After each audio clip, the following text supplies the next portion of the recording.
താരീഖുൽ കബീർ എഴുതിയത് ഇമാം ബുഖാരി എവിടെയാണ് ഇരുന്നത് എന്നറിയോ? മദീന പള്ളിയിൽ റൗളത്ത് ഷരീഫയിൽ ഇരുന്നെഴുതിയതാണ്. താരീഖുൽ കബീർ ഇരുന്നെഴുതിയതാണ്. വൈകുന്നേരമായാൽ പള്ളിയിലെ മുക്രി വിളക്കണച്ചു പോകും. എന്തുകൊണ്ട്? നേരം വരെ വിളക്കുന്നവരെ കത്തിക്കാൻ പലപ്പോഴും സൈത്ത് ഉണ്ടാവുകയില്ല. അപ്പോൾ തന്റെ കൈവിരൽ പ്രകാശിക്കുകയാ. കൈവിരൽ പ്രകാശിച്ച് രാത്രി ഇരുന്ന് എഴുതും കിതാബ്. 16 കൊല്ലം എഴുതിയതാണ് താരീഖുൽ കബീർ ഇമാം ബുഖാരി തങ്ങൾ. ഒന്ന് റളിയല്ലാഹു അൻഹു പറഞ്ഞാളാ ഇമാം ബുഖാരി. എന്തെങ്കിലും വിചാരിച്ചേ ഇവരൊക്കെ തള്ളുകയെ, ഇവരൊക്കെ തള്ളിക്കളയേ. ഇവരൊക്കെ തള്ളിയാ പിന്നെ സിറാത്തല്ലദീന അൻഅംത അലൈഹിം അല്ലാഹ് നിഅമത്ത് ചെയ്ത ആളുകൾ എന്നാണ്. അതാരാ പിന്നെ? ഇവരെ കണ്ട് ഒഴിവാക്കിയാ പിന്നെ അല്ലാഹ് നിഅമത്ത് ചെയ്ത കൂട്ടരാരാ? ടാറ്റയും പറഞ്ഞോ? പിന്നെ ആരാ കൂട്ടര്?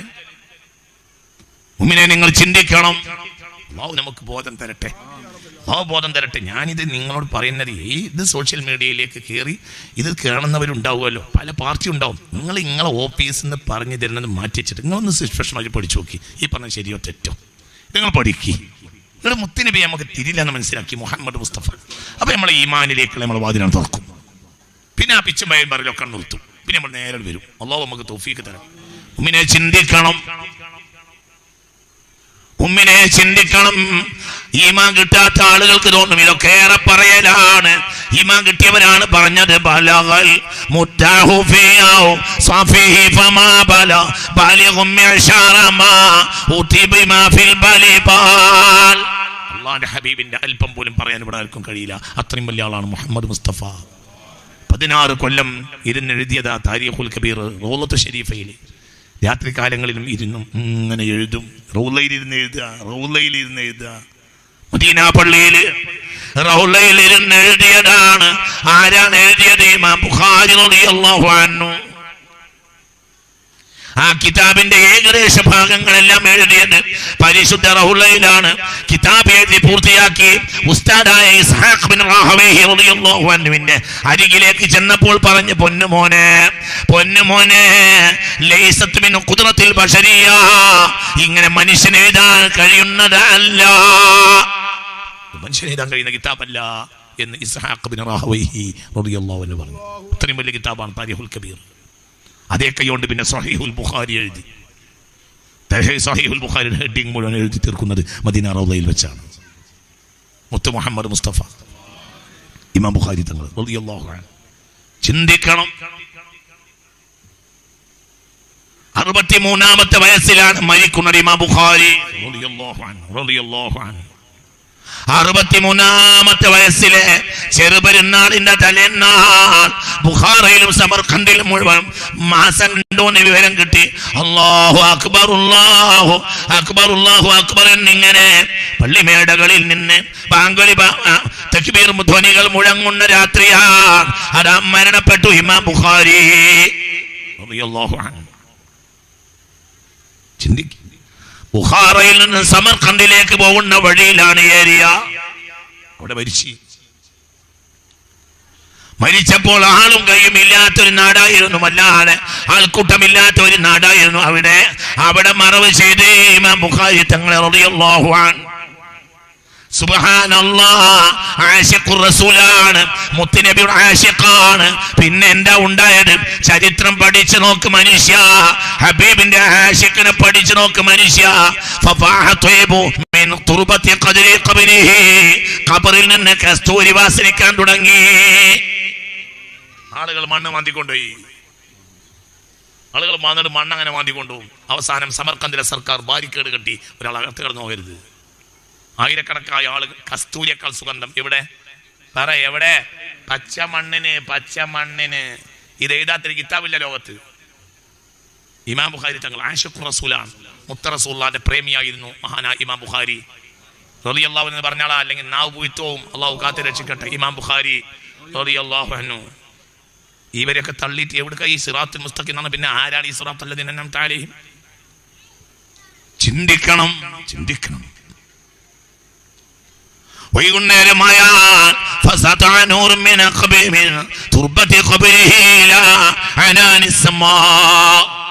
മഗ്‌രിബാകുന്നതോടുകൂടെ ഒരു വെളിച്ചം വരും. എവിടുന്ന്? ഖബറിൽ നിന്നൊരു വെളിച്ചമാണ്. ആകാശത്തേക്ക് നീളുന്ന വെളിച്ചം. ആദ്യം ഇത് കണ്ടോരോട് പറഞ്ഞ് ഈ മരുഭൂമിയിൽ ആളുകൾ വട്ടം കൂടി 10 ആൾ 100 ആൾ 1000 10,000 പിന്നെ വൈകുന്നേരമായ ലക്ഷക്കണക്കായ ആളുകൾ വരുന്നത് പതിവായി. ഇത് കാണാന് ലേറ്റ് ആണാണ്, ലേറ്റ് ആണ്ട് പോവും, ലേറ്റ് ഖബറിൽ ലേറ്റ് എവിടേക്ക്? ആകാശത്തേക്ക്. മഹാനായ ഇമാം ബുഖാരി ഇത്ര പോന്നൊരു പാത്രത്തിൽ വെള്ളം കുടിക്കാൻ വേണ്ടിയിട്ട് ചെറുപ്പകാലത്ത് ബസറയിലേക്ക് നാടിട്ട് പോയിട്ടുണ്ട്. ആ മനുഷ്യനെ അല്ലാണ്ട് പൊന്തിച്ചു. അള്ളാഹു നമുക്ക് തൗഫീഖ്. ഒരാൾ വെറുതെ ആവില്ലട്ടാ, ഒരു മൗലിദ് നടത്തിയ വെറുതെ ആവില്ല, പൊരിലും മൗലിദ് നടത്തിയ വെറുതെ ആവില്ല. എന്റെ ഇമാം ബുഖാരി തങ്ങൾ ആയിരക്കണക്കായ കിലോമീറ്റർ ഇത്ര പോകുന്ന ഒരു പാത്രത്തിൽ വെള്ളം കുടിക്കാൻ യാത്ര ചെയ്തിട്ടുണ്ടെങ്കിൽ, ആ മനുഷ്യൻ അള്ളാഹു ഇമാം ബുഖാരി ആക്കി കൊടുത്തിട്ടുണ്ടെങ്കിൽ, ഭവനാന്റെ വീട്ടിലുള്ള ചോറ് ഒരു മൗലിദ് ഓതിയിട്ട് കൊടുത്തിട്ടുണ്ടെങ്കിൽ വെറുതെ ആവൂല കേട്ടാ. അത് വെറുതെ ആവുന്ന ആരും വിചാരിക്കണ്ട. അങ്ങനെ വിചാരിച്ചോ വിഡ്ഢിയാണ്. അള്ളാഹു കാത്തിരക്ഷിക്കട്ടെ. നിന്റെ പുരയിലുള്ള മകളെ കല്യാണത്തിന് വെക്കുന്ന ചോറിനേക്കാൾ വലിയ ചോറ് മുത്തനബിക്ക് വെക്കണം. എന്തുകൊണ്ട്? അന്നബിയു ഔലാ ബിൽ മുഅ്മിനീന മിൻ അൻഫുസിഹിം. മുഅ്മിനീങ്ങൾക്ക് സ്വന്തത്തെക്കാൾ വലിയ ആൾ മുഹമ്മദ് മുസ്തഫയാണ്. എവിടെയുണ്ട്? പരിശുദ്ധ ഖുർആനിലുണ്ട്. അന്നബിയു ഔലാ ബിൽ മുഅ്മിനീന മിൻ അൻഫുസിഹിം. മുഅ്മിനീങ്ങൾക്ക് സ്വന്തം തടിയേക്കാളും വലിയ ആളാണ് ആര്? മുഹമ്മദ് മുസ്തഫ. മകളെക്കാൾ വലുത് മുഹമ്മദ് മുസ്തഫ. മകളെ കെട്ടിച്ചപ്പോൾ വെച്ച ചോറിനേക്കാൾ വലിയ ചോറ് മൗലൂദിന് വെക്കണം. എന്തുകൊണ്ട്? നിനക്ക് നിന്റെ മകളല്ല വലുത്, നിന്റെ ബാപ്പാന്റെ ആണ്ടിനേക്കാൾ വലിയ ചോറ് മൗലൂദിന് വെക്കണം. എന്തുകൊണ്ട്? അന്നബിയു ഔലാ ബിൽ മുഅ്മിനീന മിൻ അൻഫുസിഹിം. മുഅ്മിനീങ്ങൾക്ക് സ്വന്തം തടിയേക്കാളും പ്രധാനം മുഹമ്മദ് മുസ്തഫ. അഹ്സാബ് സൂറത്തിലെ 6-ാമത്തെ ആയത്ത്. അന്നബിയു ഔലാ ബിൽ മുഅ്മിനീന മിൻ അൻഫുസിഹിം. മുഅ്മിനീങ്ങൾക്ക് സ്വന്തം തടിയേക്കാളും പ്രധാനമാണ് ആര്? പറയാ ആര്? മുഹമ്മദ് മുസ്തഫ. ഇത്തിരി പേടിക്കണേ. പഠിക്ക് നീ. ഈ തോരണങ്ങളോ ഇലേറ്റൊക്കെ ഇട്ടതൊന്നും വെറുതെ ആവില്ല, അന്ന് വെറുതെ ആവില്ല. അതിനൊക്കെ ഇരട്ടി തിരിച്ചിട്ടു. അതൊക്കെ ഒരു ശ്രദ്ധ ക്ഷണിക്കലാണ്, അതൊക്കെ ഒരു സന്തോഷിപ്പിക്കലാണ്. തുബ്ബഅ രാജാവ് മാളിക കെട്ടിക്കൊടുത്തു 400 പണ്ഡിതന്മാർക്ക്. 1000 കൊല്ലം മുമ്പ് ഒരു നിപുണനായ പണ്ഡിതൻ തുബ്ബഅ രാജാവിനോട് പറഞ്ഞു, ഇവിടെ ഒരു ഇമാം നബി വരാൻ പോകുന്നുണ്ട്, മുഹമ്മദ് മുസ്തഫ. നിങ്ങൾ നല്ല ഉഷാറിലാണെങ്കിൽ ഞാൻ പറയുള്ളൂ. നിങ്ങൾ നല്ല ഉഷാറിലല്ലേ? തുബ്ബഅ രാജാവ് എന്ത് ചെയ്ത്? തുബ്ബഅ രാജാവ് എന്ന രാജാവ് ഉണ്ടായിരുന്നു. ലോകം അടക്കി വലിച്ച ചക്രവർത്തിമാരിൽപ്പെട്ട ഒരാളാണ് തുബ്ബഅ രാജാവ്. യമനിലെ ചക്രവർത്തിയാണ് അയാൾ. അയാളുടെ പ്രജകളെ കാണാൻ വേണ്ടി ഒരിക്കൽ യാത്ര ചെയ്തിട്ടുണ്ട്. അത്ര വലിയ സന്നാഹമുള്ള ആളായിരുന്നു. ഇന്ത്യയിലൂടെ യാത്ര ചെയ്യുമ്പോഴാണ് അദ്ദേഹത്തിന് രോഗം പിടിച്ച് ആ രോഗത്തിനാണ് മരിച്ചതെന്നും ഇന്ത്യയിൽ മറവ് ചെയ്തെന്നും അഭിപ്രായമുണ്ട്. ചില പണ്ഡിതന്മാർക്ക് അങ്ങനെ അഭിപ്രായമുണ്ട്. തുബ്ബഅ രാജാവിനെ ഇന്ത്യയും അദ്ദേഹത്തിന് കീഴിലായിരുന്നു ഒരു കാലത്ത്. റസൂലിനെ ജനിക്കുന്നതിന് മുമ്പാണ് ഈ സംഭവം കേട്ടാ. മനസ്സിലായി? റസൂൽ ജനിക്കുന്നതിന്റെ 1000 കൊല്ലം മുമ്പാണ് ഈ സംഭവം. എന്ത്? റസൂൽ ജനിക്കുന്നതിന്റെ 1000 കൊല്ലം മുമ്പാണ് ഈ സംഭവം. അങ്ങനെ അയാൾ യാത്ര ചെയ്യുമ്പോൾ ഭയങ്കര രാജാവാണ്. 1,33,000 കുതിരപ്പട്ടാളം, 1,13,000 കാലാൽ പട്ടാളം. ഇതിനെ കൊണ്ടൊക്കെ പിന്നെ പണ്ഡിതന്മാരും ആ കാലത്ത് നിപുണന്മാരായ പണ്ഡിതന്മാരെ മുഴുവനും സഭയിലേക്ക് ചേർത്ത് പോയി. അദ്ദേഹത്തിന് അത്ര വിവരമൊന്നും ഇല്ലാത്ത മനുഷ്യനായിരുന്നു. അങ്ങനെ അദ്ദേഹം മക്കയിലെത്തിയപ്പോൾ 4000 പണ്ഡിതന്മാരുണ്ടായിരുന്നു കൂടെ. മനസ്സിലായില്ല? നിങ്ങളിന്റെ കൂടെ അല്ലേ? 1,33,000 കുതിരപ്പട്ടാളം, 1,13,000 കലാൽ പട്ടാളം. അങ്ങനെ ഭയങ്കര രാജാവായിരുന്നു. അങ്ങനെ നാട് തന്റെ ഭരണീയരുടെ നാട് കാണാൻ ഇറങ്ങിയതാണ് ഒരിക്കൽ രാജാവ്. മക്കയിലെത്തിയപ്പോൾ ഒരു പ്രശ്നം ഉണ്ടായി. എന്താ പ്രശ്നം? ഏത് നാട്ടിൽ ചെന്നാലും ആ നാട്ടുകാർ ആ രാജാവിനെ ബഹുമാനിക്കും. പക്ഷെ മക്കയിലെത്തിയിട്ട് മക്കാർ തുബ്ബഅ രാജാവിനെ ബഹുമാനിച്ചില്ല.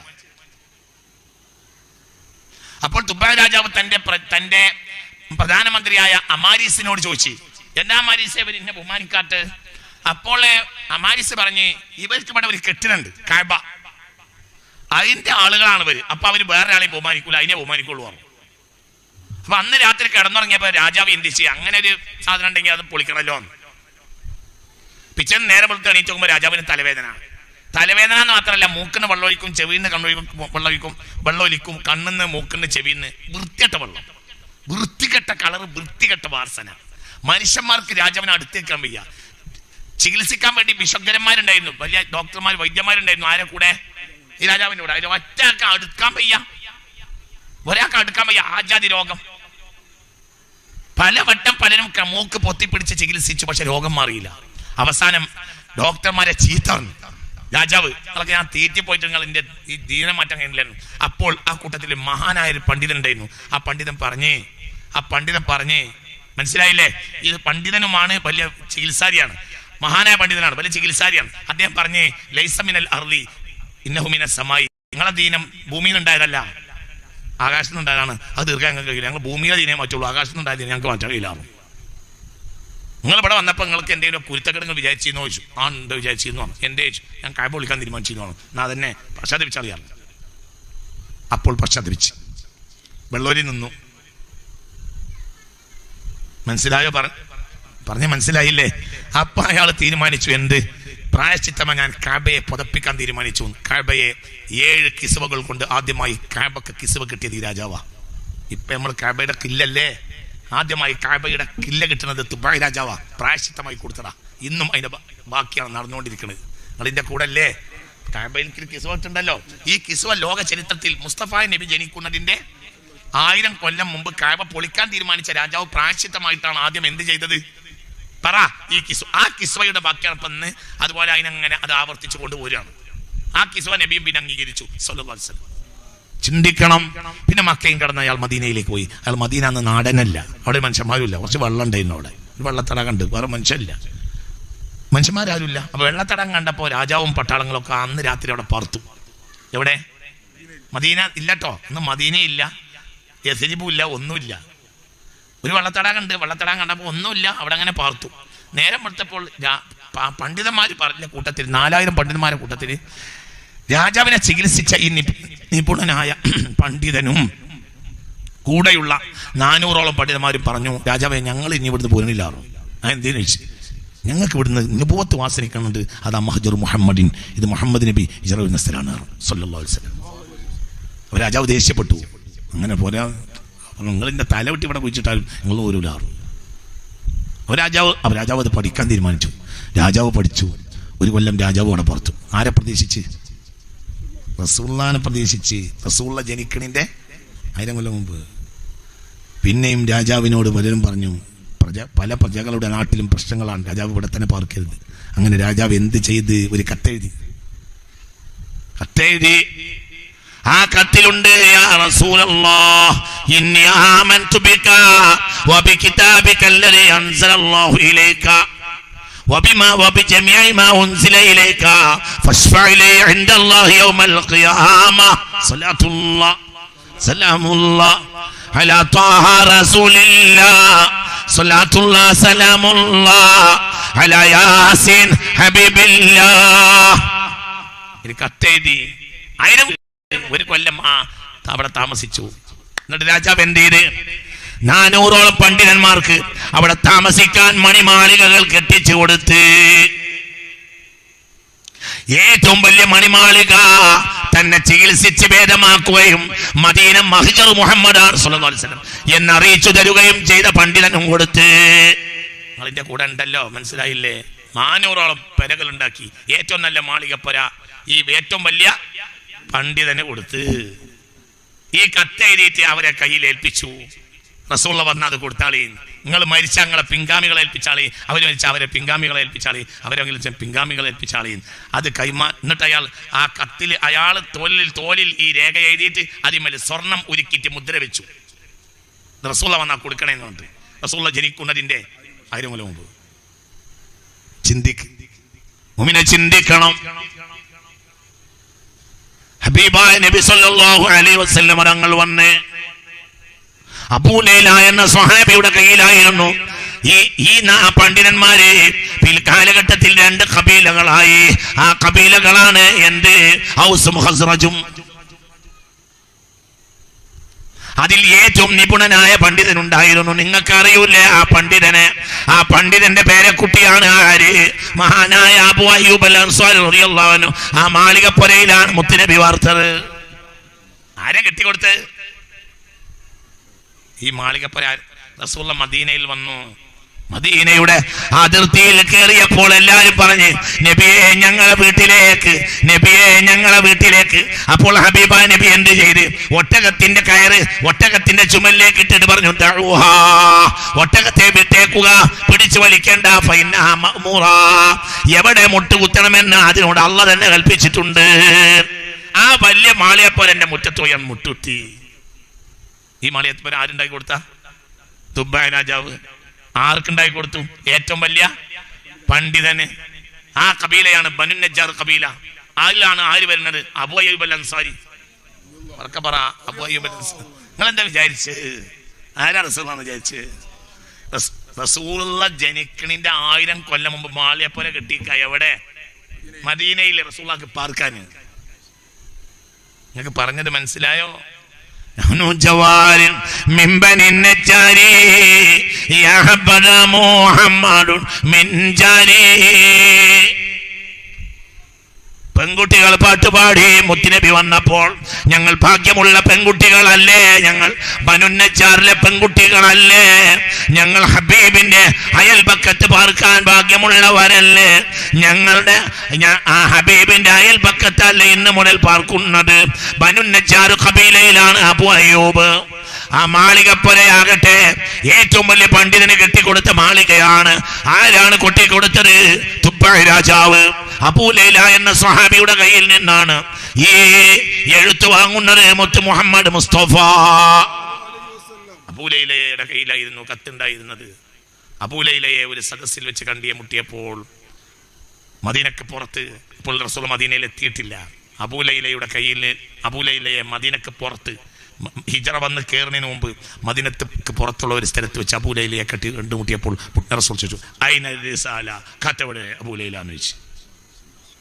അപ്പോൾ അബൂ ലൈല ചോദിച്ചു, അയ്യോ റിസാല, എന്ത് കത്ത്? അപ്പോൾ പറഞ്ഞു, റിസാലത്ത് തുബ്ബഈൻ, തുബ്ബഈ രാജാവ് 1000 കൊല്ലം മുമ്പ് എനിക്ക് ഏൽപ്പിച്ച കത്തോടെ ചോദിച്ചു. കാല് കുറച്ച് നിങ്ങൾക്ക് പറഞ്ഞത് മനസ്സിലായോ? അതെന്താ വിചാരിച്ച്? നിങ്ങളത് വിചാരിച്ച്? നിങ്ങളെന്താ വിചാരിച്ച്? നിങ്ങളൊരു 3-4 ആളുകൾ യോഗം കൂടണം മുത്തനബി മഹാനാകാൻ? മുത്ത് മുഹമ്മദ് മുസ്തഫ നിനക്ക് പോയി പണി നോക്കടാ.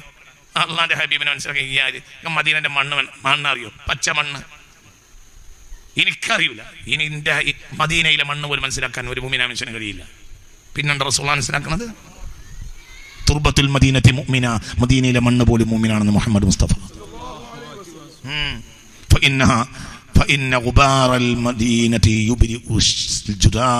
മദീനയിലെ പൊടിമണ്ണ് കുഷ്ഠരോഗത്തെ പോലും സുഖപ്പെടുത്തുമെന്ന് മുഹമ്മദ് മുസ്തഫ. പിന്നെ അതെന്താ നമുക്ക് മനസ്സിലാവുമോ? മദീനയിലെ മണ്ണ് പോലും മനസ്സിലാക്കാൻ കഴിയാത്തവരാ പറയണത്. റസൂലുള്ളാഹി സാധാരണ മനുഷ്യനല്ലേ? എന്ത് വിഡ്ഢിയായ മനുഷ്യൻ! അള്ളാന്റെ ഹബീബ് കേറി വന്ന മദീനയുടെ പൊടിമണ്ണിന്റെ വില പോലും മനസ്സിലാക്കാൻ കഴിയില്ല നമുക്ക്. മദീന പോലും മനസ്സിലാക്കാൻ കഴിയുകയില്ല. ആയത്തിറങ്ങിയത് നിങ്ങൾക്കറിയൂലേ? വല്ലദീന തബവ്വഉ ദാറ വൽ ഈമാൻ, വീടൊരുക്കി വെച്ചവരെന്ന് പറഞ്ഞല്ലോ ഖുർആനിൽ. എന്റെ വീടൊരുക്കി വെച്ചു എന്ന് പറഞ്ഞത് മനസ്സിലായില്ല. നേരെ വൈകിയല്ലേ? നേരെ വൈകിയോ? ഞാൻ അവസാനിപ്പിക്കാണ്. സലാത്തിനൊക്കെ കട്ടി കുറഞ്ഞാൽ തന്നെ മനസ്സിലാക്കാൻ നിർത്താനായിട്ടുണ്ട്. അല്ല, ഞാൻ നിർത്താം. ഞാൻ പിന്നെ ഇത് പറഞ്ഞെന്താ അറിയാം, ഇവരിങ്ങനെ ഇന്ന് വൈകുന്നേരം സോഷ്യൽ മീഡിയയിൽ കയറ്റും. അപ്പൊ ഏതെങ്കിലും ഒരാൾക്ക് അത് ഉപകരിച്ചാൽ അൽഹംദുലില്ലാഹ്, അല്ലാഹു തൗഫീഖ് തരട്ടെ. കുറെ ആളുകൾ നമ്മളെ കേട്ടിട്ട് ചീത്ത പറയും, അയാൾ അങ്ങനെയാണ്, അയാൾ അങ്ങനെ. അപ്പൊ നമ്മളെ ചീത്ത പറഞ്ഞിട്ടില്ലെങ്കിൽ ഉറങ്ങാൻ കഴിയാത്ത കുറേ മനുഷ്യന്മാരുണ്ട്. അപ്പോൾ ഓൾക്ക് നല്ലൊരു ഉറക്ക് കിട്ടിക്കോട്ടെ എന്നാണ് എൻ്റെ വിചാരം. നമ്മളേതായാലും ഓലെ ചീത്ത അറിയില്ല. നമ്മൾ ഇന്ന് ഈ പറയുന്ന സുന്നത്ത് ജമാഅത്ത് ഇൻഷാ അല്ലാഹ് നമ്മളെ മുൻഗാമികൾ പറഞ്ഞ അഹ്ലു സുന്നത്തി വൽ ജമാഅ എന്ന ഇത് ഇവിടെ ബാഫക്ക് തങ്ങൾ പൂക്കോയ തങ്ങളും ശംസുലുലമയും കണ്ണിയത്തും ഒക്കെ ഏതൊരു ഹക്കിൻ്റെ മേൽ ജീവിച്ചു ആ ഹക്കായ അഹ്ലു സുന്നത്തി വൽ ജമാഅ, അതാണ് അഹ്ലു സുന്നത്തി വൽ ജമാഅ, അതാണ് സിറാത്തുൽ ലദീന അൻഅംത അലൈഹിം. അത് നിങ്ങൾക്കും കൂടി തിരിയലാണ് നമ്മുടെ ലക്ഷ്യം. അല്ലാഹു തൗഫീഖ് തരട്ടെ. എന്നാൽ നമ്മളൊക്കെ രക്ഷപ്പെടും. ചുവന്ന ഒട്ടകക്കൂട്ടങ്ങൾ കിട്ടുന്നതിനേക്കാൾ നല്ലത് ഒരാൾ തന്നെ കൊണ്ട് നന്നാകലാണെന്ന് മുഹമ്മദ് മുസ്തഫ. അത്രയും ഉദ്ദേശമുള്ളൂ. വേറെ ഉദ്ദേശമില്ല. പാപികളായ നമുക്ക് ഇതുകൊണ്ട് നാളെ രക്ഷപ്പെടാൻ കഴിയും. പാപികളാണെന്ന കാര്യം ഉറപ്പ്, സംശയമില്ല. എൻ്റെ കാര്യം ഉറപ്പാണ്, എൻ്റെ കാര്യം പോക്കാണ്. എനിക്ക് രക്ഷപ്പെടണമെങ്കിൽ ഈ വയലോൺ എങ്ങനെ രക്ഷപ്പെടാൻ നോക്കിയാൽ പരിപാടിയാണ്. വയലോൺ എങ്ങനെയെങ്കിലും ഒരാൾ രക്ഷപ്പെട്ടാൽ അള്ളാഹു നമ്മളെ രക്ഷപ്പെടുത്തി തരട്ടെ. ഇന്ന് വരെ ഒരു അള്ളാഹു സ്വീകരിക്കുന്ന നിസ്കാരം നിസ്കരിച്ചോന്ന് എനിക്കറിയില്ല. അള്ളാഹു സ്വീകരിക്കുന്നത് നോമ്പ് നോറ്റോന്നോ അതും എനിക്കറിയില്ല. നോമ്പ് വെച്ചിട്ടുണ്ട്, നിസ്കരിച്ചിട്ടുണ്ട്. അള്ളാഹ് സ്വീകരിക്കുമല്ലേ അതറിയില്ല. ഉസ്മാൻ ബിൻ മഅ്ഊൻ റളിയല്ലാഹു അൻഹു വഫാത്തായപ്പോൾ മയ്യിത്തെടുക്കാൻ നേരത്ത് ഉസ്മാൻ ബിൻ മഅ്ഊൻ റളിയല്ലാഹു അൻഹുവിന്റെ ഭാര്യ വന്നിട്ട് പറഞ്ഞ്, ഹനീഅൻ ലക ഇലൽ ജന്ന, സ്വർഗ്ഗത്തിലേക്ക് പോകുന്ന പുതിയ പിള്ളയെ ഞങ്ങൾക്ക് യാത്രാമംഗളം പറയുകയാണ്. മയ്യിത്തെടുക്കാൻ നേരമായപ്പോൾ പെണ്ണുങ്ങൾ ഭാര്യ ഉസ്മാൻ ബിൻ മഅ്ഊൻ റളിയല്ലാഹുവിന്റെ ഭാര്യ വന്നിട്ട് പറയാ, യാ അബുസ്സായിബി ഹനീഅൻ ലക ഇലൽ ജന്ന, സ്വർഗ്ഗത്തിലേക്ക് യാത്രാമംഗളമാണ്. ഉസ്മാൻ ബിൻ മഅ്ഊൻ റളിയല്ലാഹുവിന്റെ കുഞ്ഞത്താലമാണ് പേരാണ്. അപ്പോൾ റസൂലുള്ളാഹിക്ക് അതിൽ നീരസായി. റസൂലുള്ളാഹി സ്വല്ലല്ലാഹു അലൈഹി വസല്ലം അങ്ങനെ പറയണ്ടേയില്ല, ഭർത്താവിന് സ്വർഗത്തിലേക്ക് മംഗളം എന്തിനാ പറയുന്നത്? മൻ മൻ മൻ കൈഫ അറഫ്തി അന്നഹു മിൻ അഹ്ലിൽ ജന്ന, ഇയാൾ സ്വർഗ്ഗക്കാരനാണെന്ന് ആരാനോട് പറഞ്ഞു ചോദിച്ചു. മുസ്തഫ റസൂലുള്ളാഹി. മനസ്സിലായില്ല? മയ്യത്തെടുക്കണോടത്ത് റസൂലുള്ളാഹിയുണ്ട്. അപ്പോൾ ഈ ഭാര്യ വന്നിട്ട് പറഞ്ഞു, ഹനി അല്ലൊക്കെ അബസ്സായിബി, പുതിയാപ്പിളെ നിങ്ങൾക്ക് സ്വർഗത്തിലേക്ക് യാത്രാമംഗളം നമുക്ക് ഞാൻ അവിടുന്ന് കാണാറ്. ആര്? ഈ ഭാര്യ, ഈ സ്വഹാബിയുടെ ഭാര്യ. അപ്പോൾ റസൂലുള്ളാഹിക്ക് ദേഷ്യമാണ് സ്വല്ലല്ലാഹു അലൈഹി വസല്ലം. റസൂൽ ചോദിച്ചു, കൈഫ അറഫ്തി അന്നഹു മിൻ അഹ്ലിൽ ജന്ന, ഈ അബുസ്സായിബ് ഉസ്മാൻ ബിൻ മദ്ഊൻ സ്വർഗത്തിലാണ് എന്ന് എങ്ങനെ നിനക്കറിഞ്ഞ്? ആരെന്നോട് പറഞ്ഞു ചോദിച്ചു. അപ്പോൾ ആ പെണ്ണ് പറഞ്ഞ്, കാന യഖൂമുൽ ലൈല വയസുമുൻ നഹാറ യാ റസൂലല്ലാഹ്, രാത്രി മുഴുവനും നിസ്കരിച്ചിരുന്നവനല്ലേ, പകൽ മുഴുവനും സുന്നത്ത് നോമ്പ് നോറ്റവനും അല്ലേ, പിന്നെ സ്വർഗത്തിൽ ആവൂലേ നബി? فقال النبي صلى الله عليه وسلم فقال النبي صلى الله عليه وسلم لو قلت إنه كان يحب الله ورسوله لو قلت അയാൾ രാത്രി മുഴുവൻ നിസ്കരിച്ചിരുന്നു, പകൽ മുഴുവൻ നോമ്പ് നോറ്റിരുന്നു എന്നൊന്നും പറഞ്ഞാൽ എനിക്കത് അത്ര മതിയാവില്ല. അള്ളാഹ് അത് സ്വീകരിച്ചെന്ന് എന്തുറപ്പുള്ളു? ലൗ ഖുൽതി, പടച്ചോനെ എൻ്റെ പെണ്ണെ ഇജ്ജ് പറഞ്ഞിരുന്നെങ്കിൽ ഇന്നഹു കാന യുഹിബ്ബുല്ലാഹ വറസൂലഹു, അദ്ദേഹം സ്വർഗ്ഗക്കാരനാണെന്ന് ഞാൻ പറയാൻ കാരണം അദ്ദേഹത്തിന് അള്ളാഹുവിനെയും റസൂലിനെയും വലിയ ഇഷ്ടമായിരുന്നു എന്ന് പറഞ്ഞാൽ ഞാനത് സ്വീകരിച്ചിരുന്നു. നിസ്കാരം നമ്മൊക്കെ സ്വീകരിക്കുമല്ലേ അള്ളാഹു ആയാലും. നിങ്ങൾക്ക് പറഞ്ഞാൽ മനസ്സിലായോ? അവിടെ ആരെ കയറുന്നത്? ഞാനാണ് സ്വർഗത്തിൽ പോകും, നിസ്കരിച്ചിട്ടാണ് പോവും, എനിക്ക് മൗലൂദൊന്നും വേണ്ട, ആയിക്കോട്ടെ എന്നാ ഇയാൾ പോ, എന്നിട്ട് ഇയാൾ പോ. അങ്ങനെ തൊഴിലാളി വിപ്ലവം നടത്തിയിട്ട് നമ്മളാണ് നിസ്കരിക്കുക, പഠിച്ചവനാണ് കൂലി തരിക. ഇല്ലെങ്കിൽ അവിടെ നമ്മൾ INTUC CITU STU ഏതെങ്കിലും സംഘടന മാഷറിൽ ഉണ്ടാക്കി പിടിച്ചിട്ട് വാങ്ങും അള്ളാന്റെ കയ്യിൽ നിന്ന്. അതിലാണിപ്പം ധൈര്യത്തിൽ പോണത്. ഇവിടെ എല്ലാ തൊഴിലാളി സംഘടനകളുണ്ട്, ആളുകളുണ്ടല്ലോ. അങ്ങനത്തെ തൊഴിലാളി നിസ്കാരമാണ് ഇപ്പോഴത്തെ നിസ്കാരം. അപ്പൊ മാഷറിലാണ് ചെന്നാൽ അള്ളാന്റെ കയ്യിൽ പിടിച്ചിട്ട് വാങ്ങും. നമ്മൾ നിസ്കരിച്ചിട്ടുണ്ടെങ്കിൽ കൂലിയും വാങ്ങിയിട്ട് വിടുള്ളൂ. ചിന്തിക്കും. അതാണ് ഇപ്പോഴത്തെ നിസ്കാരം, അതാണ് ഇപ്പൊ ഇന്നത്തെ ഒരു തൊഴിലാളി നിസ്കാരം.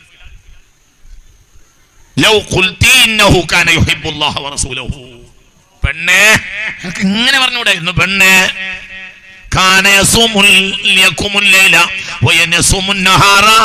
എന്ന് പറയുന്നതിന് പകരം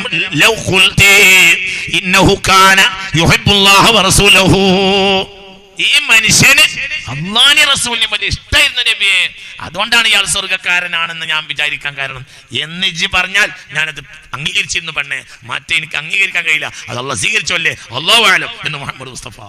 പക്ഷെ ഇത് അള്ളാഹ് സ്വീകരിക്കും. ഏത് സ്വീകരിക്കും? അള്ളാഹുവിനെയും റസൂലിനെയും ഒരാൾ സ്നേഹിച്ചാൽ അത് അള്ളാഹു തആല ആ വാതിലൂടെ കയറാൻ അള്ളാഹു നമുക്ക് തൗഫീഖ് തരട്ടെ. അതുകൊണ്ടാണല്ലോ ഉഹദ് മല ഉള്ളിൽ കടന്നത്, അല്ലാതെ നിസ്കാരം നോമ്പുണ്ടായിട്ടല്ലല്ലോ. മനസ്സിലായില്ല? സ്വർഗത്തിന്റെ വാതിൽക്കൽ ഉഹദ് മലയുണ്ടെന്ന് മുഹമ്മദ് മുസ്തഫ. ഹാദാ ഉഹദുൻ യുഹിബ്ബുന, ഉഹദ് മലക്ക് എന്നെ ഇഷ്ടമാണെന്ന് മുഹമ്മദ് മുസ്തഫ. നിസ്കാരവും നോമ്പും ഹജ്ജും ഉണ്ടായിട്ടല്ലല്ലോ കടന്നത്, പിന്നെ എങ്ങനെയാ കടന്നത്? മഹബ്ബത്തുല്ലാഹി വ മഹബ്ബത്തു റസൂലിഹിൽ മുസ്തഫ.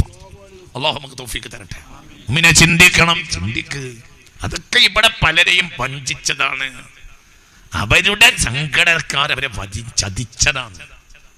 അതിനൊക്കെ രക്ഷപ്പെട്ട് യഥാർത്ഥ പഠിക്കാൻ തയ്യാറാകണം. ഞാൻ അവസാനിപ്പിക്കുകയാണ്. പ്രിയപ്പെട്ട മുഅ്മിനീങ്ങളെ, മുത്ത് മുഹമ്മദ് മുസ്തഫ അത് നമുക്ക് എത്തിച്ചേരാൻ കഴിയില്ല. അള്ളാഹുവിന്റെ ഹബീബിനെ കണ്ടെത്താൻ കഴിയില്ല, ഹബീബിന്റെ മഹത്വം കണ്ടെത്താൻ കഴിയില്ല. ഹബീബിനെ തിരിയുകയില്ല. ഹബീബിനെ തിരിയുമെന്ന് പറഞ്ഞാൽ അവൻ കർണപാണ്. ഹബീബിനെ തിരിയുകയില്ല. ബഹുമാനപ്പെട്ട അഖ്ലന്നാസാണ് അലി ബിൻ അബി ത്വാലിബ്. സ്വഹാബികളുടെ കൂട്ടത്തിലെ ഏറ്റവും വലിയ നീതിമാനായ ജഡ്ജിയായിരുന്നു സയ്യിദുനാ അലി റളിയല്ലാഹു അൻഹു. വിധി പറഞ്ഞാൽ പിന്നെ സിദ്ദീഖ് റളിയല്ലാഹു അൻഹു ഏറെ പറയില്ല. ഉമർ ഇബ്നു ഖത്താബ് തന്റെ ജീവിതകാലം ഭരണാധികാരത്തെ മുഴുവനും വിധി പറയാൻ വേണ്ടി അലിയാരെയാണ് ഏൽപ്പിക്കുക റളിയല്ലാഹു അൻഹു. എവിടെ ഒരു വിഷയം വന്നാലും ഉമർ ഇബ്നു ഖത്താബ് റളിയല്ലാഹു അൻഹു ഫൽയഖ്ദി ഫീഹി അലി അബുൽ ഹസൻ വിധി പറഞ്ഞോട്ടെ അറിയും. ബഹുമാനപ്പെട്ട സയ്യിദുനാ ഉമർ ഇബ്നു ഖത്താബ് ഒരിക്കലും ഒരു സദസ്സിലെ ഒരു ഗ്രാമീണനായ മനുഷ്യൻ വന്നിട്ട് ഒരു വിധി ചോദിച്ചു ബഹുമാനപ്പെട്ട ഉമർ ഇബ്നു ഖത്താബിനോട് റളിയല്ലാഹു അൻഹു.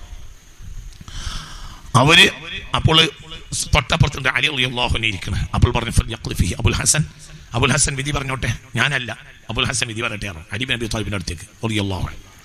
അപ്പൊ ഈ വന്ന ഗ്രാമീണനായ ബദവി, ഈ ഗ്രാമീണനായ മനുഷ്യൻ അത് അത്ര ഇഷ്ടപ്പെട്ടില്ല. ഞാൻ ഖലീഫിനോട് ഒരു കാര്യം പറഞ്ഞിട്ട് അപ്പുറത്തിരിക്കുന്ന ആൾ വിധി പറഞ്ഞോട്ടെ എന്ന് പറഞ്ഞാൽ അപ്പൊ ഈ ഗ്രാമീണൻ നേരെ അപ്പുറത്തേക്ക് ഇങ്ങനെ നോക്കി. നേരെ അപ്പുറത്തേക്ക് നോക്കുമ്പോൾ അലിയാൽ ഇങ്ങനെ ഇരിക്കുന്നുണ്ട്. അലി റളിയല്ലാഹുവിനെ പൊതുവെ കുറിച്ച് പള്ള വലിയ ആളാണ്, ബഹുമാനപ്പെട്ട സയ്യിദ് അലി റളിയല്ലാഹു. ഈ പള്ള വലിയ ഇയാളാണോ വിധി പറയേണ്ടത് ചോദിച്ചു. അപ്പോഴത്തിന് ചാടി ഇങ്ങോട്ട് എണീറ്റു സയ്യിദ്ന ഉമർ ഇബ്നുൽ ഖത്താബ്. ഫഅഖദഹു, ഇങ്ങനെ പിടിച്ച്, ഇവിടെ പിടിച്ച്, ഫറഫഅഹു, ഇങ്ങനെ പൊന്തിച്ച്, അയാൾ ഭൂമിയിൽ നിന്ന് പൊന്തി. മൻ സഖർതഹു, ആരാടാ ചെറുതാക്കിയത് ചോദിച്ചു. ആരാ ചെറുതാക്കി ചോദിച്ചു. ആരാന്ന് എനിക്കറിയോ ചോദിച്ചു. അത്രയും വലിയ മഹാനാണ് സയ്യിദ്ന അലി. ആ അലിയാരോട് ഒരിക്കൽ വന്നിട്ട് ഒരു ജൂതൻ പറയാണ്, സിഫ്ലി മുഹമ്മദൻ, മുഹമ്മദിനെ പറ്റി പറഞ്ഞുകൊണ്ടാണ് സല്ലല്ലാഹു അലൈഹി വസല്ലം. സ്വഹാബികളെ കൂട്ടത്തിൽ ഏറ്റവും വലിയ പണ്ഡിതനായിരുന്നു ആര്? പറയാം അലി റളിയല്ലാഹു. അവരോട് ജൂതൻ വന്നിട്ട് പറയാം, സിഫ്ലി അൻ മുഹമ്മദിൻ, മുഹമ്മദിനെ പറ്റി എന്ന് പറഞ്ഞുകൊണ്ടാണ്. ഫഖാല ലാ അസ്തതിഉ, എനിക്ക് റസൂലുള്ളാഹിനെ പറ്റി പറഞ്ഞുതരാൻ കഴിയൂല, എനിക്ക് കഴിയൂല. പിന്നെ എങ്ങനെ നിങ്ങൾക്ക് കഴിയാ? പിന്നെ എങ്ങനെ എനിക്ക് കഴിയാ? എന്നിട്ടിപ്പം പറയാണ് എന്ത്? നമ്മൾ പറഞ്ഞു സുന്നിയാൾ പറഞ്ഞു അള്ളാന്റെ അപ്പുറത്തേക്ക് ആക്കാണ്. അതിന്റെ മകനെ പന അള്ളാനും തിരിഞ്ഞിട്ടില്ല. അവൻ ഞാൻ ആദ്യം കെലിമ പഠിച്ചില്ല അവലാക്കണം. അതിന്റെ മകന അള്ളാന്ന് പറഞ്ഞാൽ അവർ ഏകദേശം ടാറ്റ പറലന്റെ മാനേജർ പോലത്തെ ഒരാള് അങ്ങനെ മനസ്സിലാക്കിയിട്ടുള്ളത്. എന്താ വിചാരിച്ച്? അള്ളാനും തിരിയില്ല, റസൂലുള്ളാൻ തിരിയാണെങ്കിൽ റസൂലുള്ളാൻ തിരിഞ്ഞാലല്ലേ അള്ളാൻ തിരി. എന്നെ തിരിഞ്ഞാലേ അള്ളാനെ തിരിയുള്ളൂ എന്ന് മുഹമ്മദ് മുസ്തഫ. എന്നെ തിരിഞ്ഞാലേ അള്ളാനെ തിരിയുള്ളൂ, എന്നെ തിരിയണം എന്നാലേ അള്ളാനെ തിരിയുള്ളൂ. നമുക്ക് നബിനെ തന്നെ തിരിയില്ല, പക്ഷെ നമുക്ക് നബിയെ തിരിയാൻ നമ്മൾ മെനക്കെടും. അപ്പൊ അള്ളാനെ തിരിഞ്ഞാൻ മെനക്കെട്ടതുപോലെയായി. അപ്പൊ നമ്മൾ ആ വയ്യക്ക് ചോർന്നു. വയ്യ ചേർന്നാൽ തന്നെ രക്ഷപ്പെടും. സിറാത്തല്ലദീന അൻഅംത അലൈഹിം. അല്ലാഹു തൗഫീഖ് തരട്ടെ. عين حق عين عيان فما عين ترى عبدا عديلا من إلى المعالي عال. عين حق عين عيان فما عين ترى عبدا عديلا من إلى المعالي عال. ഇത് സത്തയുടെയും സത്തയാണ് പുണ്യനബി. ഇത് ഐനു ഹഖിൻ, ഹഖ് തആല ഭൂമിയിലേക്ക് നൽകിയ സത്തയാണ് പുണ്യനബി.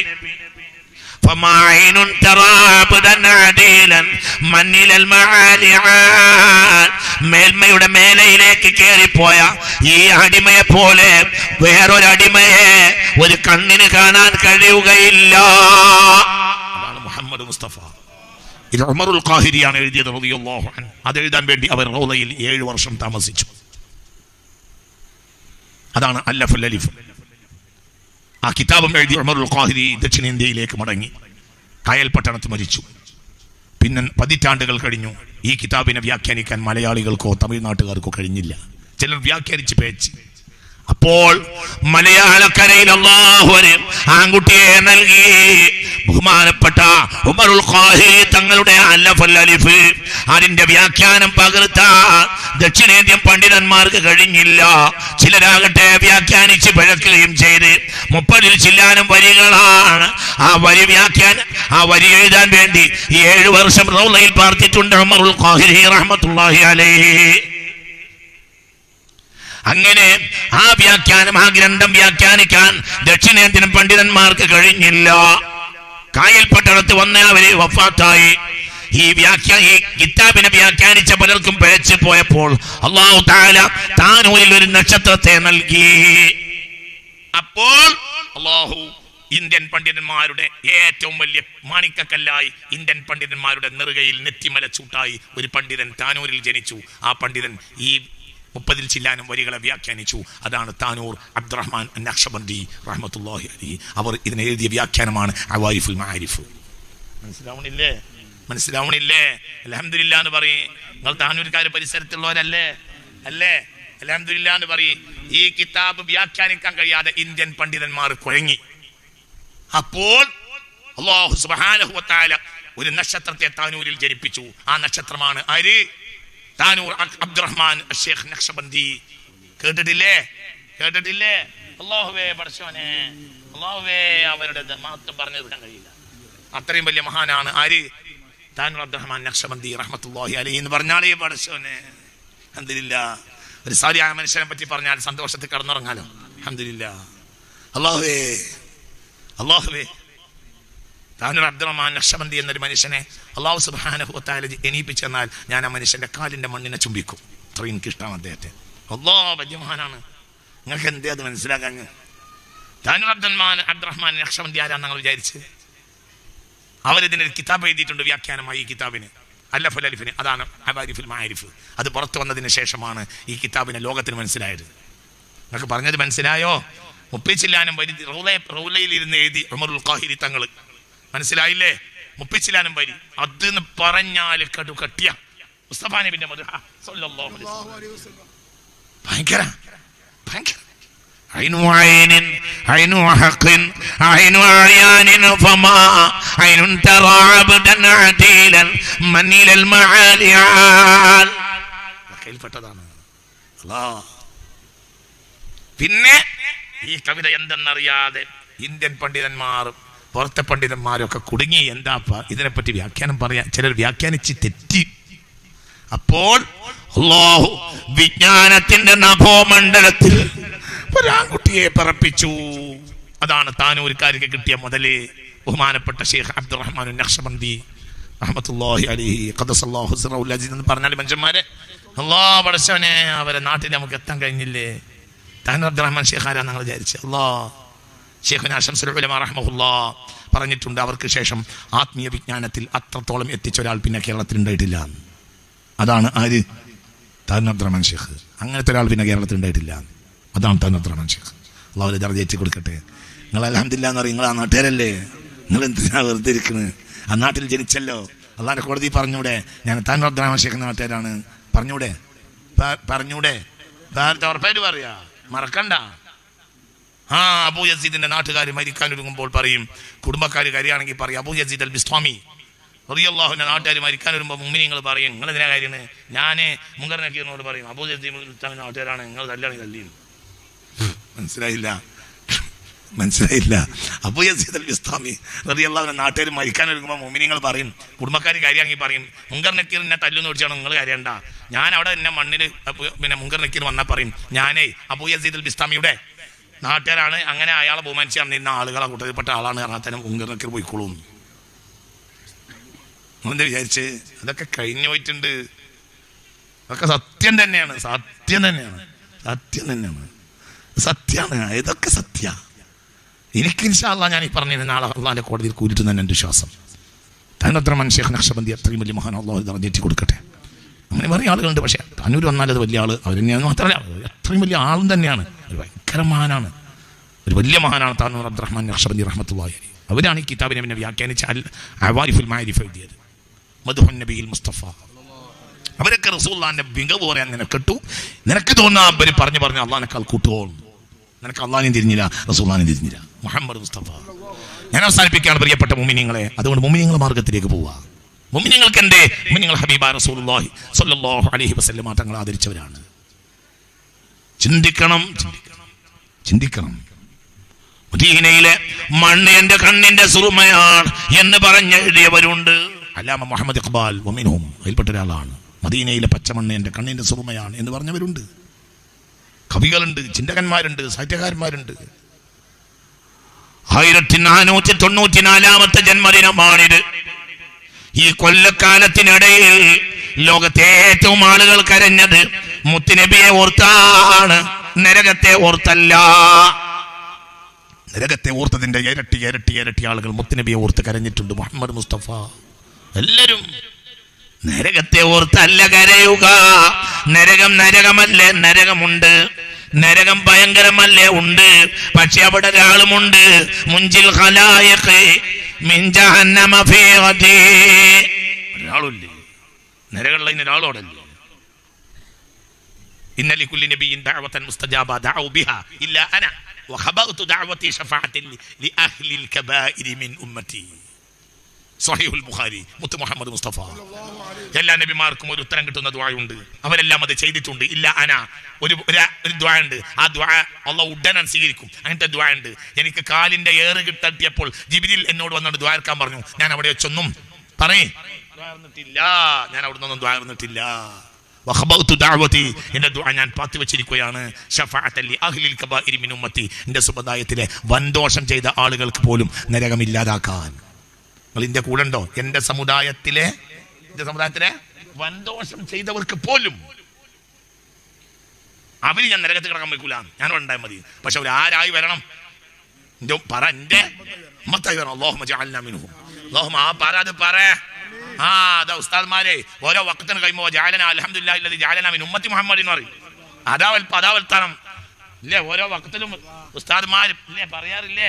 ഓരോ വഖത്തിലും നിസ്കാരം കഴിഞ്ഞ് തിരിഞ്ഞു നിന്ന ദുആയിൽപ്പെട്ട ദുആയാണ് എന്ത്? അൽഹംദുലില്ലാഹി അല്ലദീ ജഅലനാ മിൻ, പടച്ചോനെ ഞങ്ങളെ ഉമ്മത്ത് മുഹമ്മദാക്കി തന്നിന് അൽഹംദുലില്ലാഹ്. അതായ അവിടുന്ന് രക്ഷപ്പെടും. വവാഹിദു മിൻ ഉമ്മത്തി ഫിന്നാർ, എൻ്റെ ഉമ്മത്തിൽപ്പെട്ട ഒരാൾ നരകത്തിൽ കിടക്കാൻ ഞാൻ സമ്മതിക്കൂലാൻ മുഹമ്മദ് മുസ്തഫ സല്ലല്ലാഹു അലൈഹി വസല്ലം. അതാണ് മുത്തുനബി, അതാണ് മുത്തുനബി. അങ്ങനത്തെ ഒരാളവിടെ ഉണ്ടല്ലോ. എന്തിനാ വിളിക്കണത്? ഇവിടെ പ്രശ്നം എന്താണെന്നറിയോ? കരഞ്ഞ ഒരു മുഴുവൻ കരഞ്ഞത് മുസ്തഫ നബിയെ ഓർത്താണ്. ബുർദ തുടക്കം തന്നെ കരച്ചിലാണ്.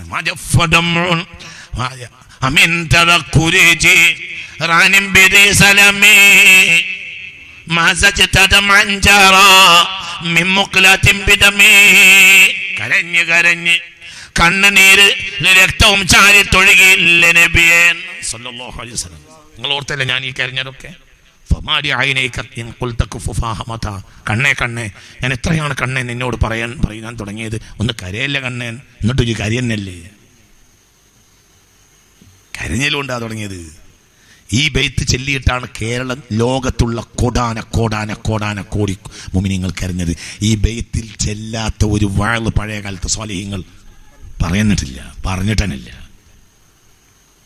അതേ കരച്ചിൽ കൊണ്ടാണ് ബഹുമാനപ്പെട്ട മുളിയം കുടുംബൽ ഖാദി റഹ്മത്തുള്ളാഹി അലൈഹി മജഫദമുൻ സഹല മിൻ ഐനൈനി ലകിന്നഹു യജ്രി അലൽ ഖദ്ദൈനി മിൻ ഹുബ്ബി ഖൽബി സയ്യിദൽ കൗനൈനി ഹയ്യൻ വമൈതൻ ഫിത്തുറാബി റമീമാ സല്ലു അലൈഹി വസല്ലിമു തസ്ലീമാ. ഹബീബായ മുഹമ്മദ് മുസ്തഫ സ്വല്ലല്ലാഹു അലൈഹി വസല്ലം. അല്ലാഹു നമുക്ക് നാഫിയായ ഇൽമിനെ തരട്ടെ. ഞാൻ അവസാനിപ്പിക്കാൻ പ്രിയപ്പെട്ട മുഅ്മിനീങ്ങളെ. അതുകൊണ്ട് ലോകത്തുള്ള ആളുകളെല്ലാം കരഞ്ഞത് ഹബീബ നബി ഓർത്തിട്ടാണ് സല്ലല്ലാഹു അലൈഹി വസല്ലം. എന്തുകൊണ്ട്? കുറച്ചെങ്കിലുമൊക്കെ മനസ്സിലായി. ഇത് മനസ്സിലാക്കാൻ കഴിയാത്ത ഒരാളാണ്.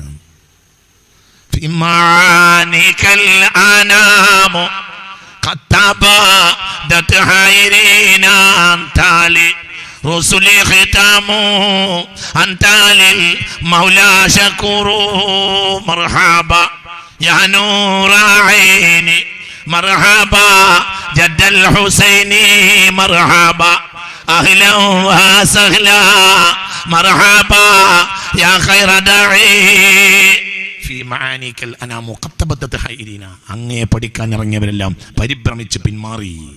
ആർക്കും അങ്ങയെ പഠിച്ച് പൂർത്തിയാക്കാൻ കഴിഞ്ഞിട്ടില്ല. എല്ലാ കിതാബും അങ്ങനെയല്ലേ പറഞ്ഞ്? പിന്നെ ഇവര് കുറച്ച് ആളുകൾ പറയാ അങ്ങനെയാണ് പറഞ്ഞാൽ അള്ളാഹിനെ മേലാവൂലേ? അള്ളാഹിന് തിരിയില്ല. അള്ളാഹു നമ്മളെ കാത്തി രക്ഷിക്കട്ടെ. അതുകൊണ്ട് ഞാൻ അവസാനിപ്പിക്കാൻ മുഅ്മിനീങ്ങളെ, നമ്മൾ ഈ നിലക്ക് പോയാൽ നമുക്ക് അള്ളാഹ് ഉണ്ടാവില്ല, നമുക്ക് റസൂലും ഉണ്ടാവില്ല. അള്ളാഹു നമ്മളെ കാത്തി രക്ഷിക്കട്ടെ. അള്ളാഹുവിൻ്റെ ഹബീബ് എന്ന് പറഞ്ഞാൽ ഖുർആൻ മുഴുവൻ മുത്തുനബിയാണ്, മുത്ത് മുഹമ്മദ് മുസ്തഫ. അത് പഠിക്കണം, അത് മനസ്സിലാക്കണം. അള്ളാഹുവിൻ്റെ സഹായത്താൽ ഈ വർഷത്തെ റബീഉൽ അവ്വലിൽ കുറച്ചാളുകൾക്കെങ്കിലും ഇത് സോഷ്യൽ മീഡിയയിൽ നിന്ന് പഠിക്കണമെന്ന് വിചാരിച്ച് ചില പ്രഭാഷണങ്ങൾ ഈ വിനീതൻ നടത്തിയിട്ടുണ്ട്. അതൊക്കെ ചെറുപ്പക്കാർ, വിദ്യാർത്ഥികൾ സോഷ്യൽ മീഡിയയിൽ കളിക്കുന്നവരുണ്ടല്ലോ, അവരെങ്കിലും അതൊക്കെ ഒന്ന് കേൾക്കണം എന്ന് ഞാൻ താഴ്മയോടെ നിങ്ങൾ അപേക്ഷിക്കുകയാണ്. മറ്റുള്ളവരുടെ വാക്കുകൾ കേട്ട് നടക്കരുത്. ഈമാൻ തെറ്റിപ്പോയാൽ പിന്നെ തിരിച്ചു കിട്ടൂല. അള്ളാഹു നമ്മളെ കാത്ത് രക്ഷിക്കട്ടെ. എന്തും കട്ടുണ്ടായാൽ തിരിച്ചു കിട്ടും.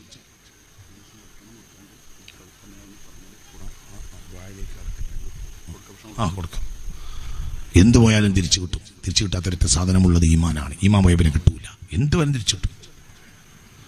അല്ലെങ്കിൽ ഇൻഷുർ ചെയ്തിട്ടുണ്ടെങ്കിൽ അതിന് പകരമെങ്കിലും കിട്ടും. വീട്ടിൻ്റെ മുറ്റത്ത് നിർത്തിയിട്ട് മോട്ടോർ സൈക്കിൾ പോയാൽ ഇൻഷുർ കമ്പനിയിൽ നിന്ന് മടക്കി കിട്ടും. കാറ് പോയാലും ഇൻഷുർ കമ്പനിയിൽ മടക്കി കിട്ടും. എന്ത് ചെയ്താലും ഇൻഷുർ കമ്പനിയും തിരിച്ചു കിട്ടും. ഇൻഷുർ ഉണ്ടായാൽ മതി. ഇൻഷുർ കമ്പനിയിൽ മടക്കി പോകാത്തൊരു സാധനം ഉണ്ടെങ്കിൽ, ഇൻഷുർ കമ്പനി നിൽക്കാത്ത ഒരു സാധനം ഉണ്ടെങ്കിൽ അത് ഈമാനാണ്. ഈമാൻ പോയ പിന്നെ ഒരു ഇൻഷുർ കമ്പനി തിരിച്ചു തരില്ല. അത് കഴിഞ്ഞ് അത് പോയി, തിരിച്ചുപോയി. ജഹന്നം. ഖിയാമത്ത് നാളായി കഴിഞ്ഞാൽ നരകത്തിൻ്റെ വാതിൽക്കലിലേക്ക് ചില പ്രഭാഷകന്മാർ വരും. മൻ അജാബഹും ഖദഫൂഹു ഫിഹാ. ആ പ്രഭാഷകന്മാരുടെ പിന്നാലെ ആരെങ്കിലും നടന്നാൽ ആ പ്രഭാഷകന്മാർ അവരെ കൊണ്ടുപോയി നരകത്തിലേക്ക് എറിയുമെന്ന് മുഹമ്മദ് മുസ്തഫ. ഈ ഹദീസ് സ്വഹീഹുൽ ബുഖാരിയിലുണ്ട്. അൻ നവാസ് ബിൻ സമഅൻ ഖാല സമിഅതു റസൂലല്ലാഹി സ്വല്ലല്ലാഹു അലൈഹി വസല്ലം. സ്വഹീഹുൽ ബുഖാരി. ഈ ഹദീസ് ബുഖാരിയിലുണ്ട്.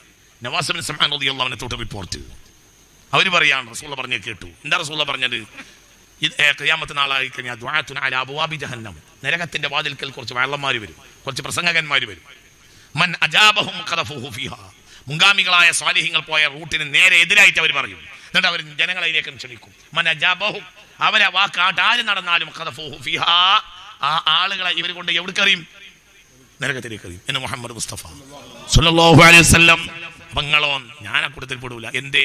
ഞാൻ പറഞ്ഞ കണ്ണിയത്തോറാണ്, ഞാൻ പറഞ്ഞ കുത്തുബി പറഞ്ഞതാണ്, ഞാൻ പറഞ്ഞത് മഖ്ദൂം തങ്ങൾ പറഞ്ഞതാണ് റളിയല്ലാഹു അൻഹു, ഞാൻ പറഞ്ഞത് സക്കറിയ അൻസാരി പറഞ്ഞതാണ്. ഞാനെന്നല്ല, സുന്നത്ത് ജമാഅത്തിന്റെ പ്രഭാഷകന്മാരൊക്കെ ഞങ്ങൾക്കൊരു അസലുണ്ട്. ഞങ്ങൾ പറഞ്ഞ ഷാഫി ഇമാം പറഞ്ഞതാണ്, സക്കറിയ അൻസാരി പറഞ്ഞാണ്, നബവി ഇമാം പറഞ്ഞതാണ്. എവിടെയെങ്കിലും കിതാബിലുണ്ടാവും? കിതാബില്ല പറയില്ല, പറഞ്ഞ ഒക്കെ കിതാബിലുള്ളതാണ്. ഞങ്ങൾ പറഞ്ഞാൽ അത് താനൂർ നക്ഷമതി അബ്ദുറഹ്മാൻ ഷെയ്ഖ് പറഞ്ഞിട്ടുണ്ട് എന്ന് പറയും. ഈ മറ്റു കൂട്ടരോ അങ്ങനത്തെ ഒരാളെ തന്നെ അംഗീകരിക്കൂല. മനസ്സിലായില്ല? അതൊക്കെ പറഞ്ഞാൽ മനസ്സിലായില്ലേ? നമുക്ക് അബ്ദുറഹ്മാൻ നക്ഷമതി തങ്ങൾ പറഞ്ഞു തന്നാൽ നമുക്കത് ഉറപ്പായി. മറ്റൊരത് അംഗീകരിക്കൂല. അതൊക്കെ ആര്? അത് നമ്മൾ അംഗീകരിക്കൂല പറയും. നമുക്ക് മഖ്ദൂം തങ്ങൾ പറഞ്ഞിട്ടുണ്ടായിരുന്നു, ഉറപ്പായി. നമുക്ക് മമ്പർത്ത് തങ്ങൾ പറഞ്ഞു തന്നാൽ മതി. നമുക്ക് കണ്ണിയത്ത് പറഞ്ഞാൽ മതി. അങ്ങനെ തന്നെയല്ലേ പറയും മനുഷ്യന്മാരെ. പൂക്കോയ തങ്ങൾ അങ്ങനെ പറഞ്ഞിട്ടുണ്ടായിരുന്നു, എമ്പാടും മതി. ബാപ്പക്ക് തങ്ങൾ പറഞ്ഞിട്ടുണ്ടായിരുന്നു, ഞങ്ങൾക്ക് മതി. ഞങ്ങൾ സിറാത്തല്ല ഇതിനെ താരിയും ഒരു പറഞ്ഞേ നമ്മൾ പറയുള്ളൂ. നമ്മൾ ഒറ്റക്കൊന്നും പറയില്ല. നമ്മളങ്ങനെ ഒറ്റ ഒരു വാക്ക് പറയില്ല, ഒരു വാക്ക് പറയില്ല. നമ്മൾ സുന്നത്ത് ജമാഅത്തിന്റെ പ്രഭാഷകന്മാർ ഒരു വാക്ക് പറയുന്നുണ്ടെങ്കിൽ അത് എവിടെയെങ്കിലും കിതാബിൽ കണ്ടിരിക്കും, അല്ലാത്തൊരു വാക്ക് പറയില്ല. ഒറ്റക്കൊന്നും പറയില്ല. ഒറ്റക്ക് പറയുന്ന ആൾ ചേകനൂരാണ്, ചേകനൂരിനെ ഉണ്ടാക്കിയവരുമാണ്. അള്ളാഹു തആല കാത്തിരക്ഷിക്കട്ടെ. നമ്മളതിൽ പെടൂല. അപ്പം നമ്മൾ നരകത്തിൻ്റെ വാതിൽക്കൽ വരുന്ന വയളന്മാർ പ്രഭാഷകന്മാർ എന്ന കൂട്ടത്തിൽ നിങ്ങൾ പെടൂല മൗലിയരെ? ഞാൻ പെടൂല. ഞാൻ കണ്ണിയത്തിൻ്റെ കുട്ടിയാണ്, ഞാനതിൽ പെടൂല. ഞാൻ ശംസുലമൻ്റെ കുട്ടിയാണ്, ഞാനതിൽ പെടൂല. ഞാൻ കുത്തുബി തങ്ങളുടെ കുട്ടിയാണ്, ഞാനതിൽ പെടൂല. ഒരു പറഞ്ഞാൽ ഞാൻ പറഞ്ഞത്. ഞാൻ മഖ്ദൂം തങ്ങളുടെ കുട്ടിയാണ്, അപ്പം ഞാനതിൽ പെടൂല. ഞാൻ സക്കരിയ അൻസാരിൻ്റെ കുട്ടിയാണ്, അപ്പം ഞാനതിൽ പെടൂല. ഞാൻ നബവി ഇമാമിൻ്റെ കുട്ടിയാണ്, അപ്പോൾ ഇതിൽ പെടൂല. ഞാൻ ഷാഫി ഇമാമിൻ്റെ കുട്ടിയാണ്, അപ്പോൾ ഇതിൽ പെടൂല. അപ്പോൾ ഞാൻ വക്കീലിൻ്റെ കുട്ടിയാണ്, അപ്പോഴും പെടൂല. അവരുടെ ഉസ്താദ് ഞാൻ നാഫിയുടെ കുട്ടിയാണ്, അപ്പോഴും പെടൂല. അവരുടെ ഉസ്താദ് ഇബ്നു ഉമറാണ്, അവരെയും കുട്ടിയാണ് ഞാനതിൽ പെടൂല. അവരുടെ ഉസ്താദ് മുത്ത് മുഹമ്മദ് മുസ്തഫയാണ്. അപ്പോൾ നമുക്കൊരു അസലുണ്ട്. നമ്മളെ വാക്കുകളിൽ പെടൂല. നമ്മളൊരു കിതാബിൽ കാണാത്ത വർത്താനം പറയില്ല, കിതാബ് കാണാത്ത വർത്താനം തന്നെ പറയില്ല. അല്ലാഹു തആല നമ്മളെ കാത്തിരക്ഷിക്കട്ടെ. ചിന്തിക്കണം. മറ്റുള്ളവർ ആ കിതാബിനെ അംഗീകരിക്കൂല. ചിന്തിക്കണം. അതുകൊണ്ട് മുൻഗാമികളിലേക്ക് മടങ്ങാം. അല്ലാഹു തആല തൗഫീഖ് തരട്ടെ. സ്വലാത്തും സദാസമയം സ്വലാത്തിനെ വർദ്ധിപ്പിക്കുക. ഹബീബിന്റെ മേൽ എപ്പോഴും സ്വലാത്തില്ല. സ്വലാത്ത് അങ്ങനെ ചെല്ലന്നെ, സ്വലാത്ത് അങ്ങനെ ഇല്ലെന്നെ. എപ്പോഴും സ്വലാത്ത് രഹസ്യമാണ്. സ്വലാത്തിന്റെ രഹസ്യം പോലും വെളിപ്പെടുത്തിയിട്ടില്ല. സ്വലാത്തിന്റെ ആയത്തിറങ്ങി ഇന്നല്ലാഹു മലായികത്തുഹു യസല്ലൂന അലൻ നബി യാ അയ്യുഹല്ലദീന ആമനൂ സല്ലു അലൈഹി വസല്ലിമു തസ്ലീമ. അപ്പോൾ ഒരു സംഘം ആളുകൾ മുത്തനബിയുടെ അരികിൽ വന്നു. മുഹമ്മദ് മുസ്തഫ അത് ആ കൂട്ടത്തിൽപ്പെട്ട ഒരു സ്വഹാബി ഹബീബ നബിയോട് ചോദിച്ചു, ഫമാ ഹാദിഹി ആയത്തുസ്സലാം, ഈ സ്വലാത്തിനെ പറ്റി കൽപ്പിച്ച ആയത്തിനെ പറ്റി ഞങ്ങൾക്ക് മനസ്സിലായിട്ടില്ല മുത്തനബിയോട് സല്ലല്ലാഹു അലൈഹി വസല്ലം. അപ്പോൾ പറഞ്ഞു ലഅല്ലക മാ സഅൽതനി അസ്സലാത്തു സിർറുൻ ബൈനി വബൈന റബ്ബി.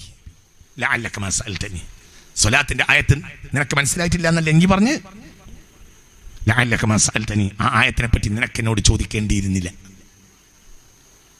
സ്വലാത്ത് എന്നാൽ സിർറുൻ ബൈനി വബൈന റബ്ബി, സിർറുൻ മക്തൂമുൻ ബൈനി വബൈന റബ്ബി. അത് എന്റെയും റബ്ബിന്റെയും ഇടയിൽ മറക്കപ്പെട്ട് കിടക്കുന്ന ഒരു രഹസ്യമാണ്. അത് പറയാൻ പറ്റൂല. മഹേശ്വറിന്ന് മനസ്സിലാവും. ഏത്? സല്ലല്ലാഹു അലാ മുഹമ്മദ്. അത് ദുനിയാവിൽ ആ ആയത്ത് റസൂൽ വിശദീകരിച്ചില്ല. ചോദിച്ചപ്പോൾ വിശദീകരിക്കൂല എന്ന് പറഞ്ഞു. ലഅല്ലക മാ സഅൽതനി, നിങ്ങൾ എന്റെ കൂടെ ഇല്ലേ? റസൂൽ വിശദീകരിക്കാത്ത ആയത്താണ്. നിസ്കാരത്തിന്റെ ആയത്ത് വിശദീകരിച്ചിട്ടുണ്ട്, നോമ്പിന്റെ ആയത്ത് വിശദീകരിച്ചിട്ടുണ്ട്, ആയത്തുൽ കുർസി വിശദീകരിച്ചിട്ടുണ്ട്, ഖുൽ ഹുവല്ലാഹു അഹദ് വിശദീകരിച്ചിട്ടുണ്ട്, ഫലഖുൻ നാസ് ഒക്കെ വിശദീകരിച്ചിട്ടുണ്ട്. എന്തില്ല? ഇന്നല്ലാഹ വ മലായികതഹു. ഈ ആയത്ത് വിശദീകരിച്ചില്ല. സഹാബി ചോദിച്ചു നബിയോട്, നബി ഈ ആയത്ത് എന്താണ്? അപ്പോൾ പറഞ്ഞു ലഅല്ലക മാ സഅൽതനി, നീ എന്നോട് ചോദിക്കേണ്ടിയിരുന്നില്ല. സിർറുൻ മക്തൂമുൻ, മറക്കപ്പെട്ട രഹസ്യമാണ്. ബൈനി വബൈന റബ്ബി, അള്ളാന്റെയും എന്റെയും ഇടയിൽ മറക്കപ്പെട്ട ഒരു രഹസ്യം പറയാൻ പറ്റൂല. ചെല്ലിക്കോ സല്ലല്ലാഹു ബിഹാ അലൈഹി അശ്റ, ചെല്ലിയാൽ അതിന് പകരമായി അല്ലാഹു തആല 10 ഗുണം നിനക്ക് ചെല്ലും. ബാക്കി എനിക്ക് മഹ്ശറിന് മനസ്സിലാക്കൂ. പറഞ്ഞു കൊടുത്തില്ല. എന്ത് പറഞ്ഞു കൊടുത്തില്ല? പറയേ.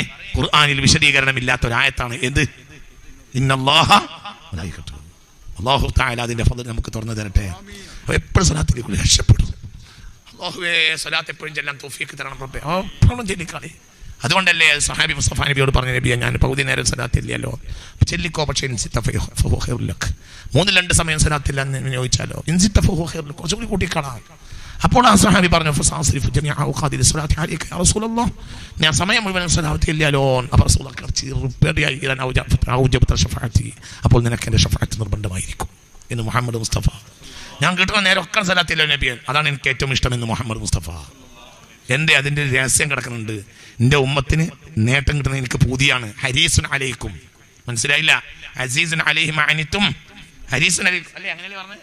നമുക്കൊരു നേട്ടം കിട്ടുന്ന റസൂലുള്ളാഹിക്ക് വലിയ ഇഷ്ടമാണ്. അപ്പോൾ റസൂലുള്ളാഹി നമ്മളോട് എന്ത് പറഞ്ഞേ? നിങ്ങൾ എന്ത് ചൊല്ലിക്കോളി, എപ്പോഴും എന്ത് ചൊല്ലിക്കോളി, സ്വലാത്ത് തന്നെ ചൊല്ലിക്കോളി ഫുൾ ടൈം. എന്തേ? നിങ്ങൾക്ക് നേട്ടം കിട്ടുന്ന അല്ലാഹുവിന്റെ റസൂലിനെ അറിയാം, നമ്മുടെ പറഞ്ഞു കൊടുക്കാനോട് പറ്റൂല. മനസ്സിലായില്ല? അതുകൊണ്ട് നിങ്ങൾക്ക് നേട്ടം ഉണ്ടാവാൻ പോകുന്നുണ്ട്. പക്ഷെ അത് പറഞ്ഞു കൊടുക്കാൻ അല്ലാഹു തആല അനുവദിച്ചിട്ടില്ല, രഹസ്യമാണ്. അവിടെ നിങ്ങൾക്ക് കിട്ടും. അല്ലെങ്കിൽ റസൂലുള്ളാഹിനെ പറ്റി പറയില്ല. റസൂലുള്ളാഹി ഇതിനേക്കാളും വലിയത് വേറൊരു കാര്യമാണെങ്കിൽ റസൂലുള്ളാഹി അതല്ലേ പറയേണ്ടത്. കാരണം ഹരീസുൻ അലൈക്കും, നിങ്ങൾക്ക് നേട്ടം കിട്ടുന്നത് വളരെ ആർത്തിന. ഹരീസ ഹിർസ, നിങ്ങൾക്ക് നേട്ടം കിട്ടുന്ന റസൂലുള്ളാഹിക്ക് വലിയ ആർത്തിയാണ്. അങ്ങനത്തെ റസൂലുള്ളാഹി നമ്മളോട് ഫുൾ ടൈം സ്വലാത്തില്ല പറയണമെങ്കിൽ രഹസ്യം കിടക്കുന്നത് എന്തിലാണ്? എന്തിലാണ്? സ്വലാത്തിലാണ്. സ്വലാത്തിൽ സാധാരണ നേരം. അല്ലാഹു തൗഫീഖ് തരട്ടെ.